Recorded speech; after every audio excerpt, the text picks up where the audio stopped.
আসসালামু আলাইকুম। সবাই কেমন আছেন? আশা করি সবাই ভালো আছেন।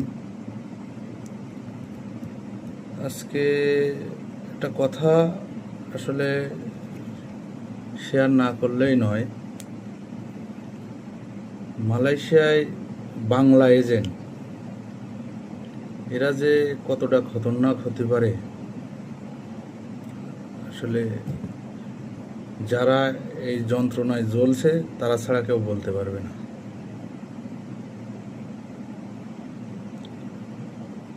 এরা প্রত্যেক বছরে ভিসা টাকা তো বাড়তি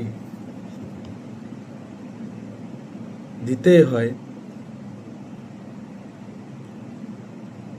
যেমন আমার আমি আসছিলাম 2024 সালে মে মাসের 2 তারিখে, আর আমার বোনাই আসছিল 24 সালের মে মাসের 28 তারিখে সম্ভবত। তো এরা মালয়েশিয়ায় নিয়ে আসার পরে পাসপোর্ট আটকিয়ে দিয়েছিল যে আমাদের ঢাকা থেকে পেমেন্ট করিনি, অথচ আমরা সম্পূর্ণ পেমেন্ট করেই মালয়েশিয়ায় আসছি। পরে 3,000 2500 যার কাছ থেকে যা নিয়ে পারে নিয়ে পাসপোর্ট দিয়েছে। ভিসা লাগাতে মালয়েশিয়ায় সর্বোচ্চ 2500 টাকা থেকে 2600 টাকা লাগে। সেখানে এজেন্ট যেহেতু তার কোম্পানিতে কাজ করা হয় না, 4,000 3500 3800 4200 4500 এক একজনের কাছ থেকে এক এক টাকা নিয়ে থাকে।